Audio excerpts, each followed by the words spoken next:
Hello दोस्तों, राधे राधे। स्वागत है आपका हमारे चैनल में। दोस्तों, आज मैं आपको सुनाने जा रही हूँ अभिमन्यु की अंतिम पुकार। क्या आपने कभी सोचा है, एक 16 साल का बालक जब मौत के चक्रव्यूह में फंसता है तो वो किसका नाम पुकारता है?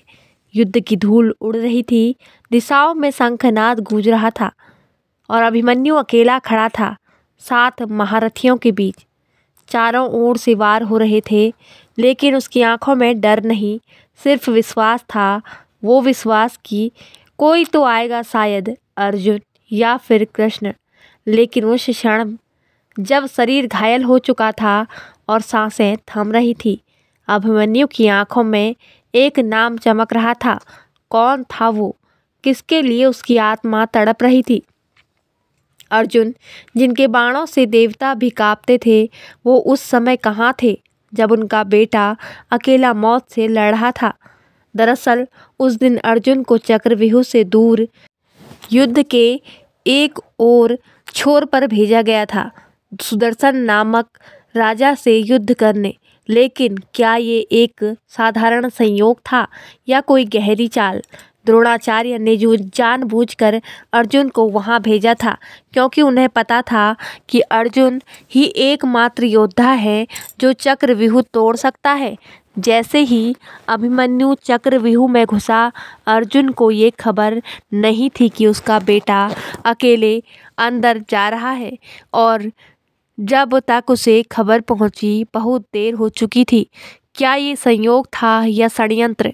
क्या आपने कभी ये सोचा है कि जब अभिमन्यु के चक्रव्यूह में घुसना आता था तो बाहर निकलना क्यों नहीं आता था? ये कोई साधारण बात नहीं थी, बल्कि एक रहस्य है, एक अधूरी कथा।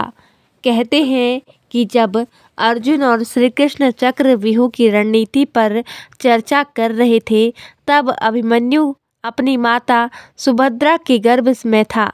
उसने सारा ज्ञान सुन लिया, लेकिन जैसे ही श्री कृष्ण ने निकास की विधि बतानी शुरू की, सुभद्रा को नींद आ गई और गर्भस्थ बालक की सीख अधूरी रह गई। क्या यह केवल एक संयोग था या ईश्वर की लीला? शायद नियति ने उसे अधूरा ज्ञान देकर महाभारत के इतिहास में एक अमर बलिदान की भूमिका के लिए तैयार किया था, लेकिन वो अधूरी सीख ही उसके अंत का कारण बनी। धर्म के इस युद्ध में अधर्म की सबसे बड़ी मिसाल बनी वो क्षण जब एक 16 वर्षीय बालक को पराजित करने के लिए 7 महारथियों ने अपनी पूरी शक्ति लगा दी। द्रोणाचार्य, कर्ण, दुशासन, कृपाचार्य, अश्वत्थामा, कृतवर्मा और जयद्रथ सभी ने मिलकर एक चक्रव्यूह के भीतर फंसे अभिमन्यु को घेर लिया। क्या ये युद्ध का नियम था? बिल्कुल नहीं। महाभारत में इसे नीचता की पराकाष्ठा कहा गया है। एक वीर जब अकेले लड़ रहा था तो उसे पीठ पीछे से वार किया गया। अभिमन्यु की हथेली पर वार किया गया ताकि वो धनुष ना थाम सके।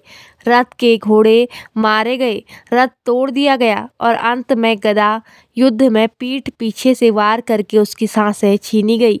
क्या यही था धर्म का युद्ध, या यह अधर्म की सबसे बड़ी हार थी? कर्ण महाभारत का सबसे त्रासदीपूर्ण पात्र, लेकिन उस दिन जब अभिमन्यु अकेला लड़ रहा था, कर्ण ने भी उससे कोई दया नहीं दिखाई। सवाल उठता है, क्या कर्ण के मन में द्वंद्व नहीं था?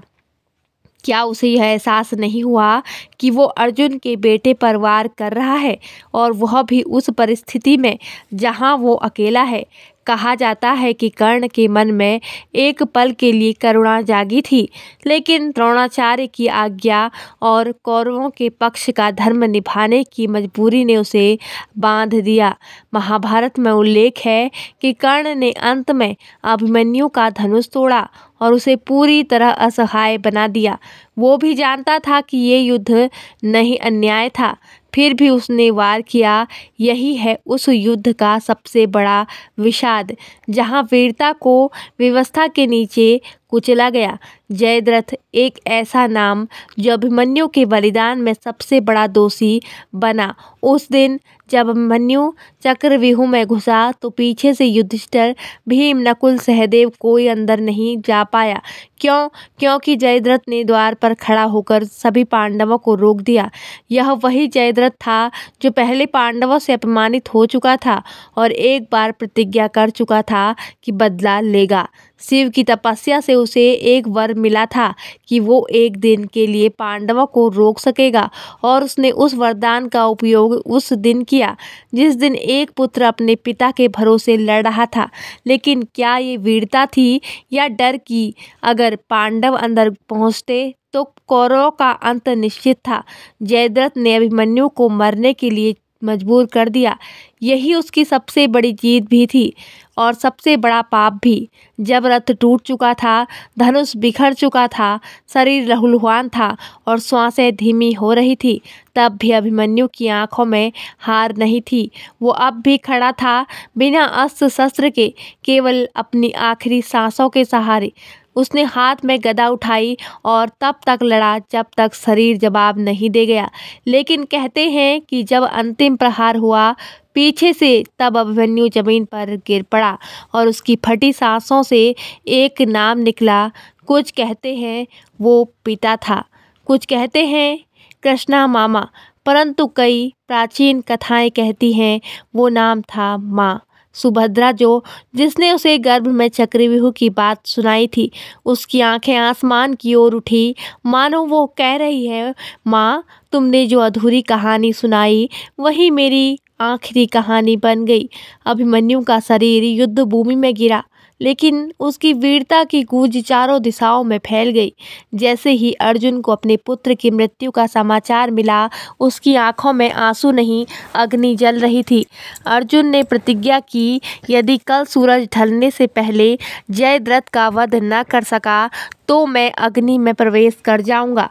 कौरवों के शिविर में डर की लहर दौड़ गई। जयद्रथ कांप गया। दुर्योधन के माथे पर चिंता की रेखाएं गहराने लगी, क्योंकि वो जानते थे अब अर्जुन सिर्फ योद्धा नहीं रहा, वो अब पिता बना है और पिता का बदला प्रलय ला सकता है। अभिमन्यु की मृत्यु ने युद्ध का रुख बदल दिया। अब यह केवल पांडवों की विजय की नहीं, बल्कि न्याय की आग बन चुकी थी, जो एक अधर्मी को भस्म करने वाली थी।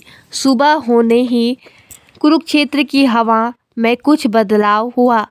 अर्जुन की आंखों में क्रोध नहीं, प्रतिज्ञा की आग जल रही थी।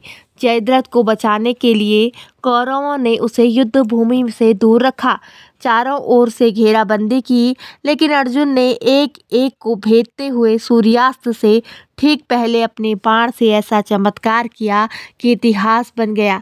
श्री कृष्ण की युक्ति से सूर्य को बादलों में छिपा दिया गया। सबको लगा सूरज ढल गया है। जयद्रथ खुशी में बाहर आया और तभी कृष्ण ने इशारा किया। अर्जुन ने एक ही बाण में जयद्रथ का सिर उड़ाया और वो सिर सीधा जयद्रथ के पिता की गोद में जा गिरा, जिनके श्राप के अनुसार अगर किसी और ने जयद्रथ का सिर गिराया होता तो अर्जुन की मृत्यु तय थी। लेकिन वो दिन नहीं था अर्जुन की हार का, वो दिन था पुत्र के अधूरे युद्ध को पूरा करने का। महाभारत के इतने वर्षों बाद भी जब हम अभिमन्यु की गाथा सुनते हैं तो रूह कांप उठती है। एक बालक जो योद्धा से कहीं अधिक था, विश्वास का प्रतीक, बलिदान का प्रतीक। लेकिन उस बलिदान के पीछे छिपी सच्चाई क्या थी? वो युद्ध भूमि से वीरगति को प्राप्त हुआ या एक गहरी साजिश का शिकार हुआ? चक्रव्यूह अधूरा सिखाया गया, पिता दूर भेज दिए गए, साथ देने वाला कोई नहीं, और जब प्रहार हुआ तो पीछे से क्या यही धर्म था? क्या यही न्याय था? तो मित्रों, अभिमन्यु केवल एक योद्धा नहीं था, वो एक पुत्र था, एक उम्मीद था और एक ऐसा बलिदान था जिसने पूरी महाभारत की दिशा बदल दी। उसकी अंतिम सांसों में छुपा वो नाम, वो पुकार, वो अधूरी सीख आज भी हमारे भीतर कुछ हिला जाती है।